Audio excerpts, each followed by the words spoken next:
Hello friends and GST registration का जो सबसे बड़ा चेंज था अभी तक का वो इम्प्लीमेंट हो चुका है। अगर आपको याद होगा तो कुछ महीने पहले एक नोटिफिकेशन आया था जिसमें हमें ये बताया गया था कि पैलेट बेसिस पर मतलब एक टेस्ट बेसिस पर कुछ स्टेट में बायोमेट्रिक बेस्ड ऑथेंटिकेशन स्टार्ट हो जाएगा जीएसटी रजिस्ट्रेशन के लिए। तो ये फाइनली इम्प्लीमेंट हो चुका है। अगर बात करें एग्जिस्टिंग की तो अभी क्या होता है कि हम लोग दो तरीके से जीएसटी रजिस्ट्रेशन अप्लाई करते हैं।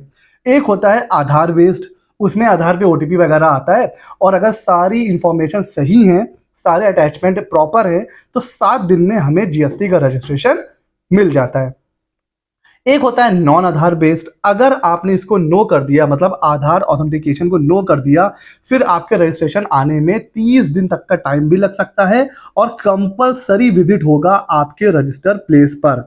तो अभी तक तो ये दो प्रोसेस हैं जीएसटी रजिस्ट्रेशन की, इसी में चेंज हुआ है। इसमें एक नया आप कह सकते हो रिस्क बेस्ड पैरामीटर, मतलब जब आप रजिस्ट्रेशन करोगे उसी समय वो आपका पैन के बेसिस पर और जो आपका रजिस्टर्ड ऑफिस है वो किस एरिया में है उसके बेसिस पर, आपका जो पास्ट रिकॉर्ड है उसके बेसिस पर कहीं ना कहीं एक बायोमेट्रिक बेस्ड ऑथेंटिकेशन इनेबल हो चुका है। और अभी ये सिर्फ इनेबल हुआ है पौंडुचेरी में 30 अगस्त 2023 से। हालांकि जो नोटिफिकेशन आया था उसमें पौंडुचेरी और गुजरात दोनों को इंक्लूड किया गया था, बट अभी ये सिर्फ पौंडुचेरी में ही इसको जो है स्टार्ट किया गया है। बहुत जल्दी ये गुजरात पे भी आ जाएगा और अगर यहाँ पर ये सक्सेसफुली इंप्लीमेंट हो जाता है तो ये पूरे इंडिया में इसको एप्लीकेबल करवा दिया जाएगा।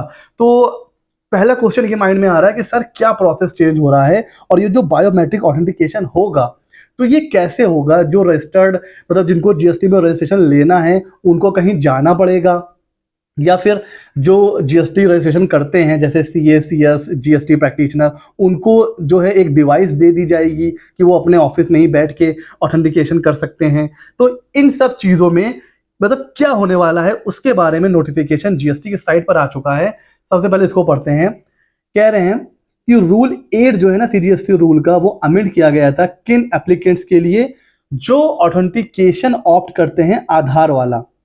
देखिए यहां पर अभी मैंने क्या बताया है, एग्जिस्टिंग दो प्रोसेस हैं, एक है आधार बेस्ड एक होता है नॉन आधार बेस्ड। तो जो नॉन आधार बेस्ड होगा ना जिसमें आप आधार ऑथेंटिकेशन को नो करते हैं वहां पर तो आपका कुछ भी नहीं होगा। क्यों? क्योंकि वहां पर रिस्क पैरामीटर ऑटोमेटिक इवेल्युएट हो जाता है बिकॉज जीएसटी ऑफिसर आपकी प्रेमिसेस पे जाता है, वहां विजिट करता है, उसके बाद आपका रजिस्ट्रेशन अप्रूव होता है। तो अगर आपने आधार बेस्ड ऑथेंटिकेशन को नो कर दिया रजिस्ट्रेशन करते वक्त तो फिर आपको नए प्रोसेस में कुछ भी टेंशन लेने की नीड नहीं है, ठीक है। लेकिन अगर आपने आधार ऑथेंटिकेशन को यस किया है तो फिर आपको बायोमेट्रिक के लिए बुलाया जा सकता है।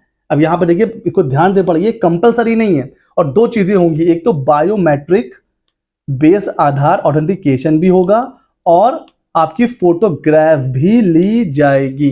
दो चीजें होंगी। सर ये कैसे होगा, आइए इसकी बात करते हैं। तो ये कह रहा है कि भाई ये जो फंक्शनैलिटी है ये लॉन्च हो चुकी है पौंडुचेरी में 30 अगस्त से।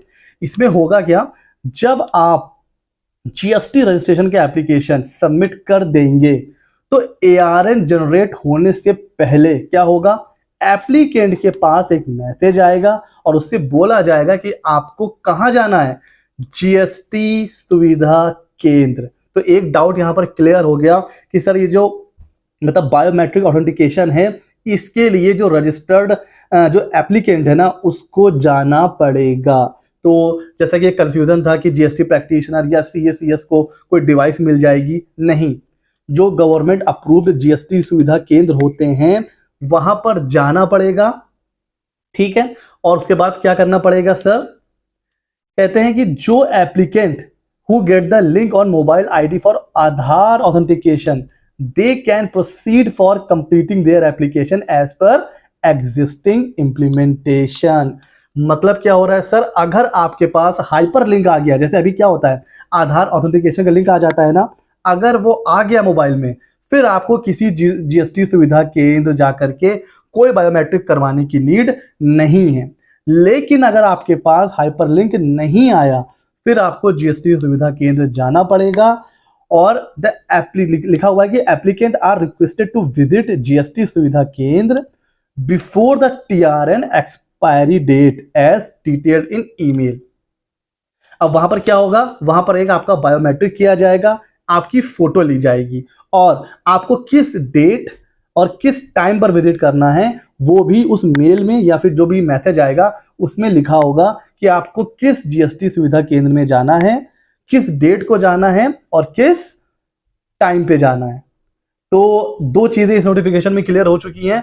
सभी को बायोमेट्रिक करवाना ये कंपलसरी नहीं है। अगर आपने रजिस्ट्रेशन करते वक्त वहीं पर नॉन आधार बेस्ड कर दिया तब तो फिर आपका कुछ भी नहीं करवाना है। लेकिन अगर आपने आधार बेस्ड इसको इनेबल करा और प्रोसीड किया तो उसके बाद दो रास्ते होंगे। अगर हाइपरलिंक आ गया मोबाइल में तब तो अच्छा है, तब तो आपको कहीं नहीं जाना है। लेकिन अगर हाइपरलिंक नहीं आया तो उसकी जगह पर एक मैसेज आएगा कि आपको जीएसटी सुविधा केंद्र विजिट करना है, वहां पर आपको जाना पड़ेगा, वहां पर आपका बायोमेट्रिक होगा, आपकी फोटो खींचेगी, उसके बाद आपका रजिस्ट्रेशन अप्रूव्ड होगा।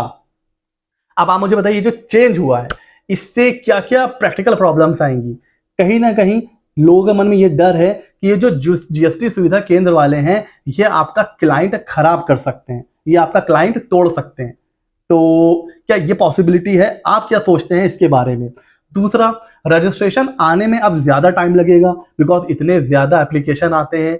हो सकता है आपका जो अपॉइंटमेंट मिले आपको वो 1 हफ्ते बाद मिले, 2 हफ्ते बाद मिले।